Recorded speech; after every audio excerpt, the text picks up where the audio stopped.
Kao vodeća svjetska farmaceutska tvrtka tražimo odgovore za najvažnije svjetske medicinske potrebe. Razvijamo proizvode kroz stroga testiranja u skladu s najvišim znanstvenim i etičkim standardima. Naše su 3 temeljne vrijednosti: čestitost, kvaliteta i uvažavanje ljudi. Takvim tvrdnjama sebe opisuje većina farmaceutskih tvrtki. Možda su nekada i bile istinite. Danas su tek reklamni slogan, prikladan vremenu u kojem na većini televizija svaka druga reklama reklamira neki lijek. Ako ne vjerujete, prebrojite sami. Nije nepoznato da su u farmaceutskoj industriji njezinim širenjem i jačanjem bila potrebna nova tržišta za razne nove lijekove. Stoga je svakojakim statistikama počela pretvarati i zdrave ljude u bolesne, pogotovo djecu koje je najlakše dati cjepivo protiv davno iskorijenjenih bolesti. Priča je to i o ovladavanju profesionalnom edukacijom, stručnim skupovima, kliničkim smjernicama i medicinskim časopisima. Priča je to o lažiranju podataka, podmićivanju, uništavanju ljudskog zdravlja i o mnogo čemu drugom. Sve je to u knjizi pod naslovom Nuspojava, smrt opisao dr. John Virapen, insajder sa 35 godina iskustva u farmaceutskoj industriji i bivši direktor jedne od najvećih tvrtki. Ima li bolje osobe za saznati mračnu stranu blještavih reklama za lijekove? I boljeg mjesta nego ovdje, na rubu znanosti.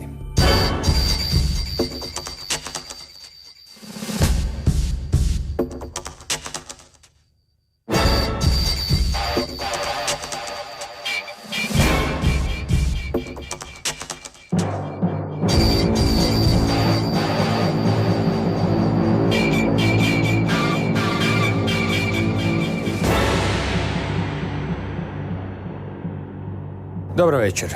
Dr. John Virapen, jedan je od bivših direktora farmaceutske tvrtke Eli i Lilly sa više od 35 godina iskustva u farmaceutskoj industriji. Večeras je ovdje kao autor knjige Nuspojava, smrt, u kojoj je opisao sve mehanizme koje koristi farmaceutska industrija i koje je uostalom koristio i on sam. Neke čak izmislio. Dobro večer. Well, just to correct you a little bit, Chris, it's I worked for Lilly about 10 years, but I've been in the industry and worked for several other big players for 30 years plus. Kad smo već kod vaših biografskih podataka, opišite nam malo što ste radili u tvrtki Eli i Lilly i predstavite nam uopće malo tu tvrtku, jer mnogi ljudi zapravo ne znaju omjer i veličinu, snagu svih igrača na tržištu. But first, let me tell you about how I started in the industry. And this was in 1968. I started as a salesman. And I got greedy for the career. I wanted to do something with this as my future. And to be able to know all the facets of the industry, I changed companies. Most of the time I was recruited to different jobs because I wanted to learn everything. Eventually, I joined Lilly as a Scandinavian product manager, and I was responsible for products like painkillers, antibiotics, and so on. And then shortly after, I was fairly successful, I guess. They promoted me to sales manager for Sweden. And in a very short period of time, I became the general manager. And the rest is history. Povijest koju tek treba napisati. U knjizi spominjete podatak da farmaceutske industrije godišnje troše 30 do 40 tisuća dolara po liječniku praktičaru.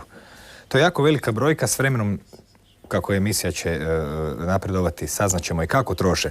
No, za početak bi bilo dobro da nam opišete na koje sve načine nekada i danas tvrtke pokušavaju ustanoviti što najbolje može privući liječnike, kako rade njihove psihološke profile, to ste vi nekad radili, kako se danas u informatičko doba softveri koriste za nekakvo nevidljivo reklamiranje, da tako kažemo, jer očito je ključni udar ući u taj lanac između pacijenta i liječnika. To je lanac kog obično odlikuje povjerenje između liječnika i pacijenta i naravno to je mjesto gdje farmaceutske kompanije žele ući. Kako ste to vi radili u ona stara vremena, kako se to danas radi? Well, when I started as a salesman, I had my own little territory. I knew exactly how many doctors I had, and like I said, I was greedy for success. I had to succeed because I was a colored man working, trying to survive in a white man's world, put it that way. I was the first ever colored person as a salesman in the pharmaceutical industry in Scandinavia. S obzirom da ste ovu knjigu napisali, vjerojatno ćete biti zadnji. No, there are many more that have come since then, several of them. I employed one myself when I was the general manager. And trust me, I got a lot of stick for that because I'm not supposed to employ black people without proper permission from the big boys ahead. Anyway, I decided that if I'm going to sell anything to anybody, I got to know them. I got to know them like my brother or my uncle or whatever. So I set about myself to do profiling on the doctors, not all of them, but the ones who had patients, the one who could generate prescriptions to make my sales go up. And I did that by going out and socializing with them, finding out everything about the wife, if she's got blonde hair, her birthday, the children's birthday, which school they go to, what their social life was all about. And that is where I attacked.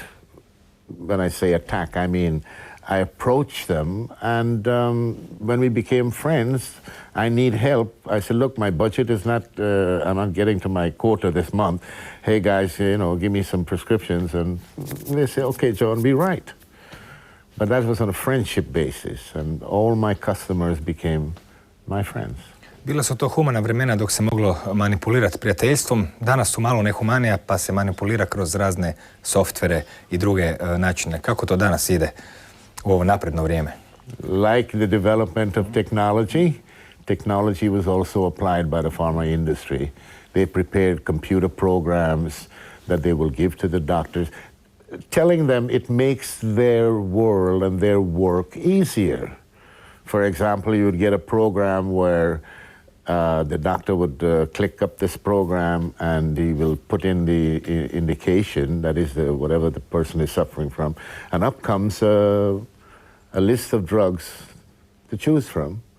Like when you look at Windows and you're looking for something and you're downloading a software and it comes up there, do you want the upgrade or you want the advance? And they say, we recommend this. That's what the program does with the doctor.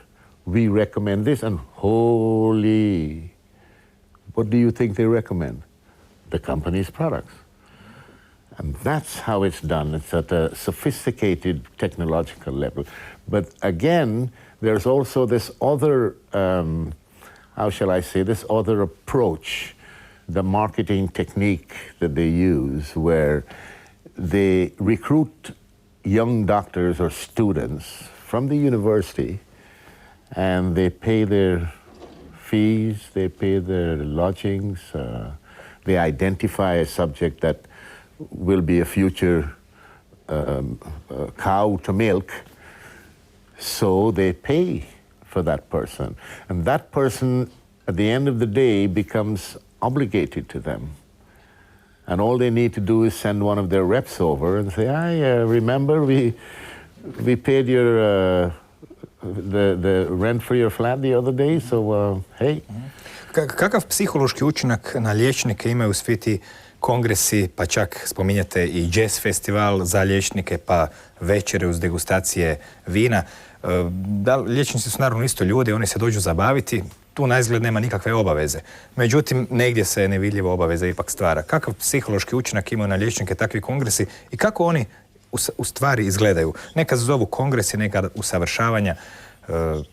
U nekim tropskim krajevima su ponekad su možda u nekim koji su lijepi na neki drugi način. Što se tamo zbiva, koliko ima pravog usavršavanja, koliko ima zabave? Well, the conferences, let me separate the conferences from the social approach, like the jazz music and the jazz clubs and stuff like that. You eventually, when you profile your clients, you know what makes them tick. For example, we started a session in Sweden. One of my sales guys came up and said to me, he says, how about doing this? And I said, what? He says, well, the doctors, they live in a social level and they love to drink wine, and they pretend to be wine tasters. So why don't we set up a program and invite in all the little areas, we invite the doctors on a wine tasting session.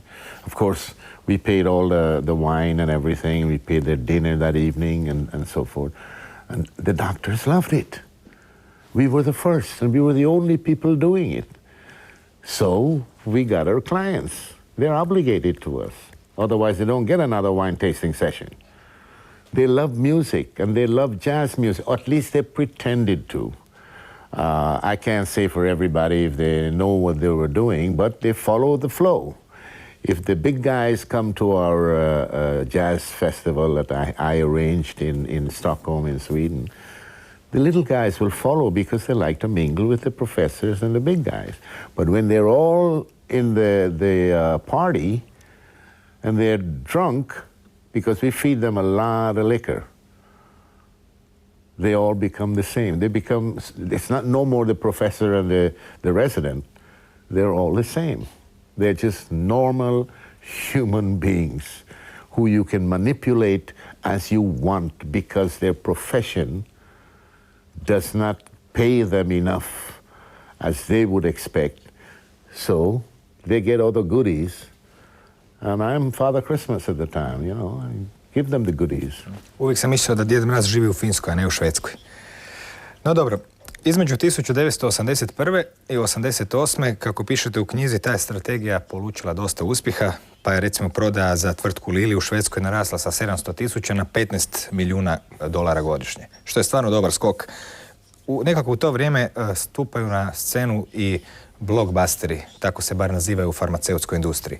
Što su blockbusteri i na koji način se njih pokušava ugraditi u potrebe ljudi? Postoje razni benoksaprofen, vioks, fluokse, ne mogu ni izgovoriti te riječi. Kako je to počelo i koje su osnovne osobine blockbustera? Well, the blockbuster, as you know, the word blockbuster comes from Hollywood. And, but it didn't start as a blockbuster. It just came after the drug had taken off.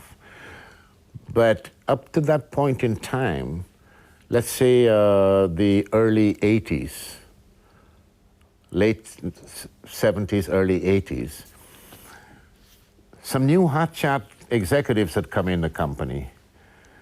And not only with Lilly, but with other companies. And I've sensed, and it was confirmed to me, that there was a kind of a plot going on. Because the pharma industry up at that point in time, at least from my standpoint, and from where I was working, if the company sold $100 million in a month, we drank champagne to celebrate. But these new hotshot executives were not satisfied with 100 million anymore. They wanted 1 billion. So they started preparing marketing, unbelievable marketing. I mean, when we were launching a product, when I became the general manager, I was told that we were launching a new product for pain, arthritis, arthrosis, and whatever. And that product was going to be huge because they've pumped a lot of money into the marketing. In my affiliate, for which I was responsible, I said, guys, if I'm going to make this thing as successful as you want, we need a budget. We need money. They said, spend what you want, John. And I did. I prepared some fancy shows for all the big opinion leaders. I prepared music festivals. I did talk to the opinion leaders and got them to come on our side. Whining, dining, women, and song. It was all there. I even had bought, before the registration was complete for the product, in Sweden, I had prepared a nice toilet bag of leather, you know, the doctors when they travel and whatever, and some other expensive stuff that they would be given when we arranged a symposium with all the top guys there. And the 5-star, well, the 5-star, I would call it 8-star dinner, you know, make the French. Opišite nam prirodu tih lijekova. Konkretno spominjete barem nekoliko njih u knjizi. Već sam spomenuo Benaxaprofen, pa onda Vioxx, to je koji je donosio 25% prihoda tvrtke Merck u Njemačkoj, pa potom naravno Novartisov Prestige koji je povučen iz nekih zemalja radi smrtnih slučajeva, pa naravno lijek koji izvorno se zvao fluoksetin, danas je poznati kao Prozac, gdje ste imali dosta značajnu ulogu u njegovoj promociji. Oni su se prodavali kao čudesni lijekovi, oni su zamagljivali granicu između bolesti i zdravlja da bi bili potrebni u navodnicima cijeloj populaciji. Na koji način se manipuliralo ispitivanjima takvih lijekova? Koje su njihove nuspojave? Zbog čega ste uopće knjigu nazvali Nuspojava smrt? Well, it started with Benaxaprofen, which was submitted for marketing approval. And in the meantime, they were doing clinical evaluation in several countries in Europe, Germany, Denmark, and so forth. Then the product build-up, the marketing build-up was done by me and my guys, and we were expecting this thing to be really huge. The company really put a lot of money and effort in there. And they expected this to be, boom, it's going to just sweep the market. Anyway, I was on a plane coming from Rome on a training session I had down there. And I was pulled off the plane when it landed in Copenhagen before it went to Stockholm. They pulled me off and said, you have to go to the VIP room. I went there and I got a message saying, don't speak to any journalist or anyone for that matter when you come back. So I got back to Stockholm and I was wondering what's going on. There were journalists waiting outside of my office and so forth. I didn't speak to anybody. Then later I found out that they had pulled the drug off the market.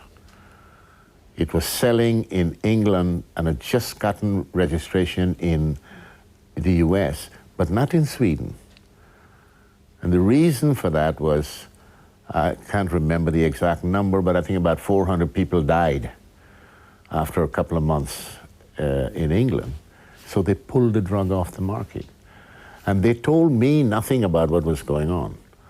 All I heard were reports coming from the other European countries that people were dying of this product, from this product. And, but I trusted them.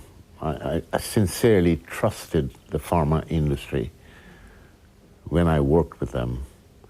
Then after this incident with Benaxaprofen, I started to wonder and I started to look closer and I found things that really didn't fit with me. Now, when the drug was pulled off the market, Lilly didn't take the rap. They stuck it on a doctor. His name is Ian Shedden, an Englishman. They were fined $15,000 to $25,000, and that was it. No concern for the people who died. Nothing. And that made me angry. This guy paid a fine, which of course the company paid, and I've never heard of him, never heard from him before after that. He disappeared, which tells me, with my experience in life, he was paid off, and he probably is in some island somewhere with a couple of naked women and a lot of piña coladas, I suppose. I don't know for sure, but this is how you think when something like that happens. To je bio lijek koji je povučen. Danas u mnogim američkim filmovima možemo čuti psihijatra kako preporučuju lijek zvan Prozac, skoro kao bombone. Popijte Prozac da se malo bolje osjećate, da se malo dignute i ovo i takve stvari. Međutim, iznenađujuće, ali taj lijek Prozac koji bi trebao dizati ljude na neki način je povezan i s njihovim samoubojstvom, a vi ste pak bili povezani sa tvari koja se zvala fluoksetin, koja je zapravo bila lijek budući Prozac. Let me get back to Prozac, okay? The Benaxaprofen story stopped. The company panicked because they didn't have anything up to date in the pipeline except Prozac. Now I'll get back to that story. The binoxaprofen, a few years later, after the incident with the withdrawal, Merck came with a product that's almost an identical copy. It's only a little tweak in the molecule called Vioxx. Vioxx performed the same way as binoxaprofen. And you must have heard of this. It's been all over the media to a certain point. And there are lots of litigations still going on in the courts with this product. So Merck also had to take that product off the market. Now there's a range of these products, binoxaprofen, Vioxx, and all the other ones that came later. They're called COX inhibitors. They all belong to the same group. And several of them that came after Vioxx were also taken off the market in several countries because the side effects was unbearable. I mean, you just don't bring a drug out like that and give to people. Now, somewhere along the line, it was also established that these companies had hidden. They knew about these side effects, but they don't give $1 for a person's life. So they continued, even though they suppressed the negative information, and continued to sell it. A lot of people died, and nobody has paid for that. Somebody should pay for that. But I'll get back to that later in our talk. Prozac was the next drug in line to come to replace binoxaprofen. And we needed a drug badly, a new thing to sell. You know, I didn't have anything except them old products. Now, Prozac, as far as I remember and as far as I know, and there are documents to prove that, the company had intended this product to be used on obesity, fat people all over the world. Sigurno je da smrt dosta dobro liječi od debljine. Ali to već znamo. Ne znamo šta je bilo dalje. Well, the thing is that they assumed that it's good for obesity because imagine the market. Obesity is huge. They had seen patients losing weight while they were doing some clinical trials. But it is difficult to get the registration and the marketing approval for such a drug. So they went for depression, which was the original idea with that substance. It belongs to a group of drugs called the SSRIs, selective serotonin reuptake inhibitors, for depression. Now, that drug literally took off and became the first ever blockbuster because the happy people, the sad people in Hollywood became happy when they took it. And some of them became so happy that they took and cut themselves with razor blades and killed themselves in the process. So that drug started the whole avalanche of suicides and all the other side effects that goes with it among all the SSRIs that eventually came out. One company tweaked the molecule, got a new drug, Zoloft is one of them, Paxil is another one, and a whole line of these drugs came out, and the same side effects all over the world. And many people committed suicide and so, but the authorities don't do anything about it. And that bugs me, first of all. Zanimljivo je da lijek protiv depresije zapravo stvara ljude koji postaju samoubojice, ali mislim i smrt je neki lijek za depresiju, zar ne? Ono što je zanimljivo jest epizoda koja je prethodila puštanju budućeg Prozaca na tržište. Ona naime ima različita imena u raznim zemljama. I sami ste sudjelovali u podmićivanju jednog od nezavisnih stručnjaka. Kako je to išlo? Ispričajte nam bar tu jednu priču. Do sad smo uglavnom samo slušali teoretska nagađanja da su neki ljudi i stručnjaci podmićeni. Međutim, to je eto primjer koji znate vi iz svog iskustva. Well, the need for Lilly to get a product out on the market after binoxaprofen was vital, urgent. Sweden we got the file to get the registration submitted. But in Sweden, it would take normally 5 to 8 years. But they weren't satisfied with that. They said, John, your career could depend on it to get this drug approved. I mean, that was a threat. That was a blatant threat. And they might think that I was sitting around there as this general manager or whatever, but I was observing every single move this company was making. They didn't know that, but I know it now. And I'm glad I did, because I wouldn't be able to tell you the things I'm telling you here today. Now, I decided to go about to get this thing registration. In Sweden, the clinical file is given to an expert. Well, they call them experts. Today, I don't call them experts at all. I call them crooks. Anyway, this guy, when I told him about the product, I'd figure out which one of 5 people that could have done this job. I made a pitch at him, you know, he started to laugh. He says, that product is useless. It will never be registered. I said, oh my God, what's going to happen now? So I said, well, look, I need your help. I'd done my profiling on him, mind you, my little thing that I told you about before, and he befriended him. I knew he was interested in sailing. I went and read all about sailing just to accommodate the conversation with this man. Anyway, he says, okay, he can do it, but he needs money. I asked him how much. He told me. I went back to the company and I said, yeah, the guy's going to help us, but he needs to be paid. And they said, go ahead, set it up. I set it up. He got paid.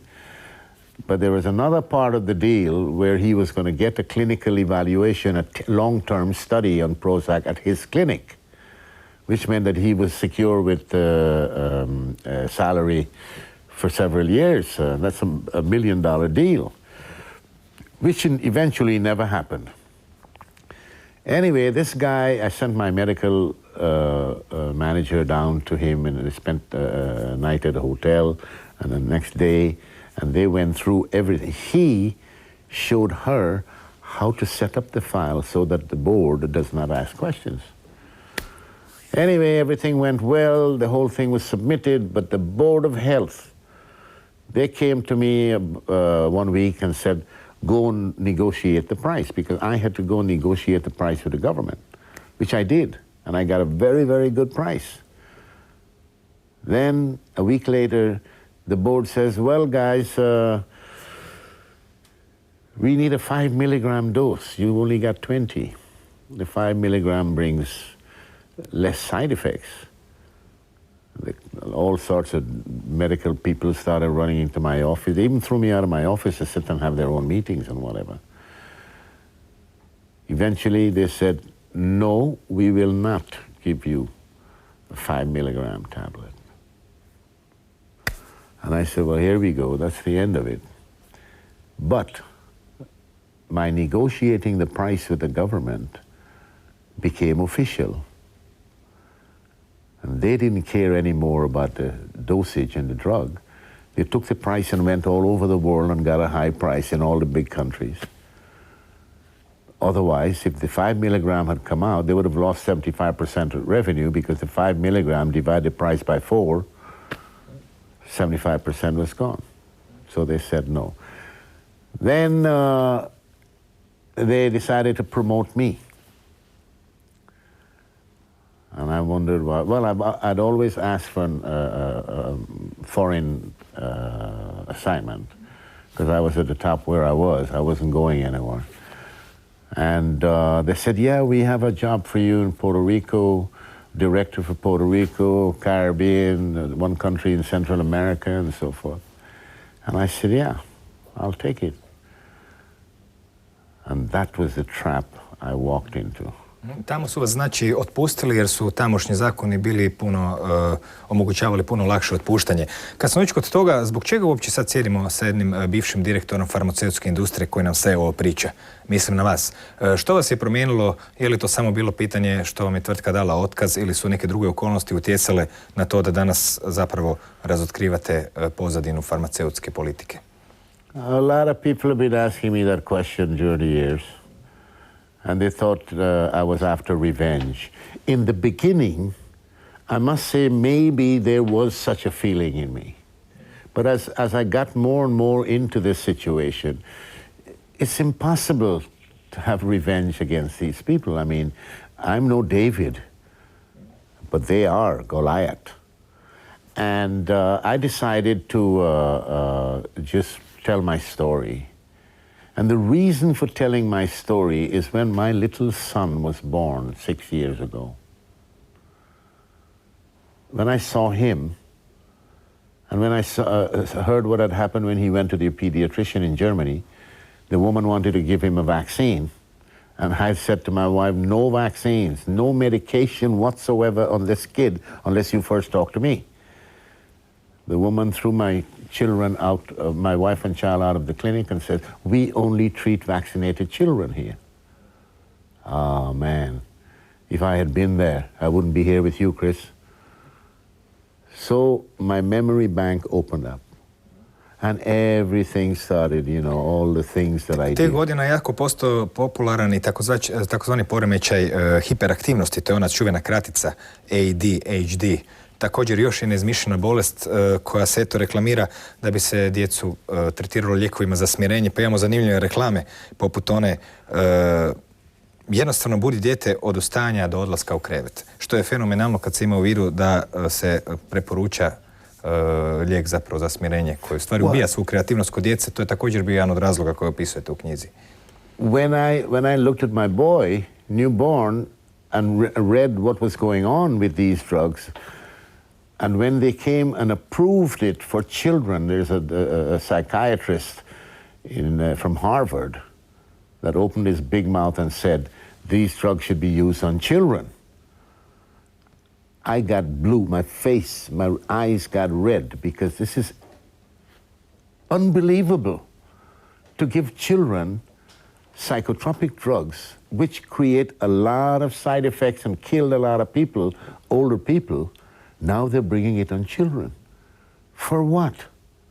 Because they jump around, because they're not attentive at school, because they might shout at a teacher or whatever. I did that when I was a kid. I used to throw mud at my teacher. Na to su se žalili stari Grci, stari Sumerani, srednjovjekovni ljudi. Dali ste popis svih žalbi na djecu u proteklim tisućljećima. Ta bolest dječja je zapravo dobar opis svih drugih bolesti poput depresije koju ste prije spominjali. Yeah, but nobody up to today have been able to tell me what kind of sickness this is. Slično je sa depresijom. Neko je nekad dobre volje, nekad je loše volje, nekad je tužan, nekad ga nešto takne. Predočili ste upitnike za depresiju prema kojima je skoro svaki čovjek u depresiji, kada bi ih ispunili. U kojoj mjeri su se događali smrtni slučajevi zbog tih bolesti? Kako se došli do ove brojke od 25.000 ljudi? I kako su uopće istraživanja provođenja s obzirom da se reklamiralo istraživanje Prozaka na 11.000 ljudi, da bi na kraju ispalo da je riječ o možda 200? Well, they were researched, but the research that they did was not always correct. I read in one study they were doing, they were giving the patients who was going to get the evaluation of the drug, they were giving them a tranquilizer before. And then they give them the pill. And in that, I think it's that same study, there was a girl, a 20-year-old girl, student from the university, who had joined that study because she wanted to earn some extra money. She hung herself in the lab after taking Prozac. Na vrlo zanimljiv način je ovaj švedski psihijatar kojeg ste osobno podmitili da bi se ispitivanje budućeg Prozaka smanjilo na nekoliko mjeseci. Na zanimljiv način je korigirao podatke. Izvorno je bilo u podacima rečeno da je 5 ljudi imalo samo ubilačke misli, 4 je bilo u redu, da bi on na kraju čistim opisom potpuno promijenio značenje tih riječi. Pa smo odjednom imali 3 čovjeka kojima je u redu, a 5-6 su imali nekakve druge efekte. Na taj način se, pretpostavljam, svi lijekovi stalno procjenjuju ili je baš riječ o blockbusterima samo? You should be a doctor. You might make a good one. Yes, that's how it's done. Corruption is number 1. Money is number 2. And you can imagine, if you check the number of doses that have been used during the year of this product and multiply by the dollars for the price, it's a lot of money. And take the next product. I'm going to give you a product that you didn't put on your list over here. It's called Zyprexa. Imam ga na popisu. Okay, now Zyprexa is a neuroleptic. It's a family of the Prozac family and all of the other ones, Strattera and Zoloft and all of them. This Zyprexa was approved for schizophrenia. They went out and sold it for dementia, old people. That is illegal. Anyway, they were taken to court because some reports came out that they were hiding papers on side effects, which they did. It came out in the courts in Alaska. They were fined $1.4 billion. They paid, and they're still selling the drug.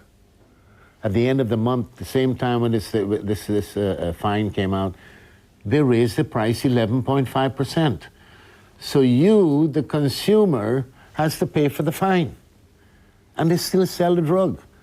To je vrhunac ironije, pogotovo se primjećuje s kojom lakoćom će tvrtke platiti 36 milijuna kazni nakon što su u toj godini zaradile $1 milijardu, to je praktički ništa. Na koji način se kupuju takozvani opinion leaderi, odnosno na hrvatskom stavotvoritelji? Tko su uopće oni i kakvu ulogu igraju? Dakle, kakvu ulogu igraju opinion lideri? Tko su ti ljudi i kako ih se kupuje? Well,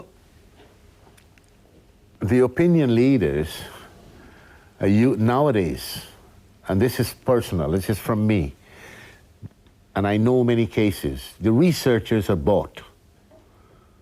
Okay? The company comes to them and says, well, here's what we want you to do, and these are the results we want.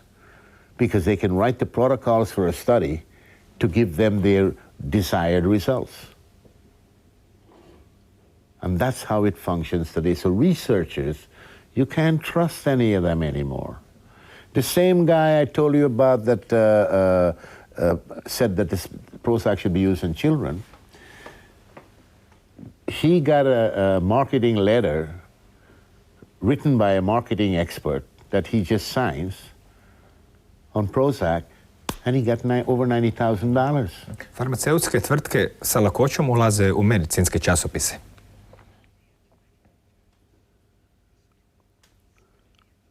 Oh, that's easy. You know, I mean, to get to you. If I came and offered you some money, wouldn't you take me on? No. No, well, you're a good company. Well, they're not. That's one way to do it. You go offer them enough. The journals live on advertising, and you can pay them to publish your paper. It's no problem. Zanimljivo je vidjeti tko je sve na platnom popisu tvrtke Eli Lilly, recimo Bush stariji, pa neki njegovi suradnici, pa zanimljiva organizacija koja se zove Nacionalni savez protiv mentalnih bolesti. Taj savez nas zapravo podsjeća da postoje mnoge druge takozvane udruge bolesnika, koje zapravo propagiraju određeni lijek. Na koji način te udruge bolesnika imaju vezu sa farmaceutskom industrijom? They fund them. They give funding. And in many cases they talk about giving charity money. The American Psychiatry Association, for example, is funded by Eli Lilly and Company. The American Diabetes Association is given money by Eli Lilly and Company, and other companies also.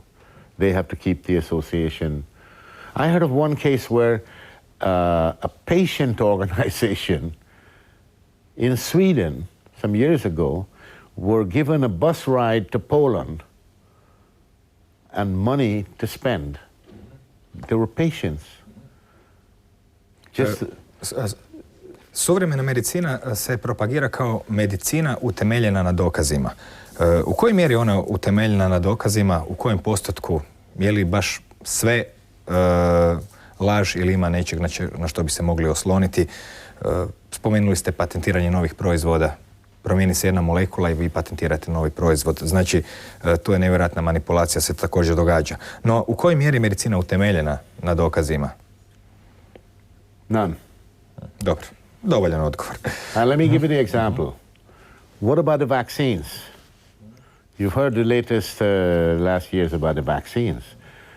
They have not, at least I haven't seen any evidence to tell me that this thing is safe. All I've seen is a lot of people getting it and many children and older people dying and getting side effects that are maybe not immediately, but a lot of them will get it in the future. Opisali ste prodaju lijekova zdravim ljudima kao primjerom prodaje osiguranja za kuću koju čovjek još nema. Konkretno ste napisali da je to kao da vam neko kaže kupite osiguranje za kuću mada još nemate, jer možda izgori u trenutku kada ćete kupovati, pa na taj sličan način se zapravo zdravi ljudi pretvaraju u bolesne i svima zapravo trebaju lijekovi. U najnovije vrijeme postoji niz akata koji čini se žele ograničiti općenito zdrave proizvode, vitamine, biljnu medicinu i slično. Koji su to zakoni, gdje se donose, kakvo je stanje u Americi, kakvo je kod nas? Well, since a long time ago, even when I started in the business, we've always heard them classify alternative medicine as hocus pocus. It's nothing, it doesn't work. Yet, many of the medicines that they produce on a chemical basis comes from plants. The anesthetic, I mean, curare, for example, the belladonna plant for high blood pressure. Now, they have managed to synthesize everything which makes it cheap. Chemical medicine is cheap to produce, and the profits are high because they say we spend so much money on research. Okay, when I joined Lilly in 1968, they told me that they spend $1 million a day on research. Now let's take $1 million and multiply it by 365. That's 365 million. Take 10 years, $3.6 billion. What do they have to show for it? Now you tell me, Chris, you seem to be well versed in this area right now. Of course, you got to do your homework if you're going to talk to me. But tell me if you know one drug in the last 50 years that has cured anything. Osobno ne znam jer ne konzumiram lijekove, a prestao sam baš zato jer sam shvatio prije 15 godina da mi nikad nijedan lijek nije nešto izliječio. To je moje osobno iskustvo, pa možda je to odgovor. No dobro, sad smo zamijenili uloge, ako imate još koje pitanje za mene, možete ga postaviti. Nobody will tell you anything because they don't know. There is none. Što se zbiva s tim zakonima u najnovije vrijeme koji pokušavaju ograničiti zdrave proizvode i proizvode koje ne proizvode farmaceutske tvrtke? Well, you have the activity of the GMO people, Monsanto, Bayer, and all the rest of them. And you have the alternative medicine blossoming. People need alternatives. People are tired of the side effects of chemical drugs that are killing them all and their children all over the world. And that is going to explode. So the pharma lobbies got in the way and is saying, okay, let's get rid of them forever. And that's what's happening right now. They're closing out, for example, in America, the new law that came, this bill that came 2 weeks ago, I think, where they're forbidding you from growing your own foods. The European Union with these little bureaucrats in their monkey suits running around in Brussels are making a decision that herbal medicine and everything else cannot be used as medicine or called medicine anymore. They're foods. They've already banned vitamins. You can't buy vitamins over the counter like you buy all the other chemical, I don't want to use the word on television, but you know what I mean. That's how it is. So when they close that out altogether, all of us are going to be taking chemicals for the rest of our lives. And you know, when a chemical goes into the organism, which is your body, it creates destruction. It's the quick fix. That's all. Alternative medicine might take a longer time. That's why people are running in hope now. And I've seen this for the last 6, 7, 8 months. Everywhere I go, when I speak, people are coming up and they're asking, what's going to happen? I don't know. I don't want to stop and let me make this very clear. I don't want to bring the pharma industry down. We need them. There are lots of stuff that they have out there that we can use, but why not integrate? Koje, na primjer? Što je ono dobro iz medicinske industrije, što nam treba i što smatrate da bi trebalo u idealnoj situaciji ostati? Medicines for emergency care, for example. The anesthetic. We need the surgeons. We need surgery. For somebody in a car crash, you broke a limb or something, that kind of stuff we need. We don't need the antidepressants that are killing people. If they find something that doesn't have the side effects, fine, and that it works. We don't need the Vioxx and the other drugs of its kind. Look, diabetics. They say they came out with human insulin in 1980 or early 80s. I remember I launched the Lilly insulin in Sweden. They called it human insulin. Everybody went crazy. Yeah, we finally have human insulin. The doctors all over the world, they changed their patients from animal insulin overnight. I asked the company, I said, look, what's going to happen if the patients who take animal insulin can't take the human insulin? Oh, they say we will always produce, we will always have for them. 2 years ago, they closed all the factories. Zanimljivo što su autori životinjskog inzulina 30. godina koji su dobili Nobelovu nagradu taj svoj patent poklonili ljudima za $1. Danas je tako nešto zapravo nezamislivo. I osim toga... Banting and Best. Lilly bought that from them in Canada. I ovaj ljudski inzulin zapravo spomenuli ste da on genetski modificiran, da on zapravo nije pravi ljudski. No.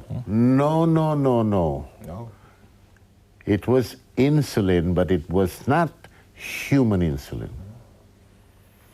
They later genetically engineered E. coli bacteria to produce a molecule, insulin molecule, that looks like the human insulin, but it is not human insulin. As a matter of fact, that insulin is the first ever genetically engineered product on the market. Je li životinski inzulin bio bolji nego taj takozvani ljudski inzulin? In many cases, a lot of people are now saying that they felt better with the animal insulin than they do with the gene-manipulated insulin. Because they, at the time when this thing was registered, they had no long-term studies to show how safe it was. What are the side effects? And I can tell you from my own experience, because I'm a diabetic, and the human insulin that I was taking, not Lilly's, but Novo, and that's another corrupt company, I started getting, only about 8 months ago, I'm getting all crazy joint pains and a lot of funny pains in my body. When I stop the insulin, the pains go away. So I don't take it anymore. Vidite da se ipak možete izliječiti pomoću lijekova, tako da ih ne uzimate. I to je nešto. U svakom slučaju, hvala vam na ovom razgovoru. Činjenica je da sam i sam u proteklim tjednima i mjesecima na nekim televizijskim programima brojao, pa je ispalo doista da svaka druga reklama reklamira neki lijek. Što je nevjerojatna brojka, jer zar zaista ljudi ne mogu živjeti bez tolike količine lijekova? To je uvijek bilo pitanje. U svakom slučaju, hvala vam na gostovanju, hvala dakle doktoru Johnu Virapenu. Postoji inače jedan zajednički izraz kojim se opisuje farmaceutska industrija. Taj engleski izraz glasi Big Pharma. Velika farma, rekli bismo mi na hrvatskom, i doista iz perspektive tih tvrtki čini se da svijet vide upravo kao farmu, a ljude naravno sukladno tome. Pa evo dobro, da smo uopće doživjeli 21. stoljeće bez svih tih lijekova koji nisu bili dostupni našim nesretnim prethodnicima u prethodnim stoljećima. I kad se bolje razmisli, možda je zapravo najbolje sve ih ubaciti u jednu keramičku posudu i potom povući vodu. Naime, kaže se da na kraju uvijek sve padne na svoje mjesto. Laku noć.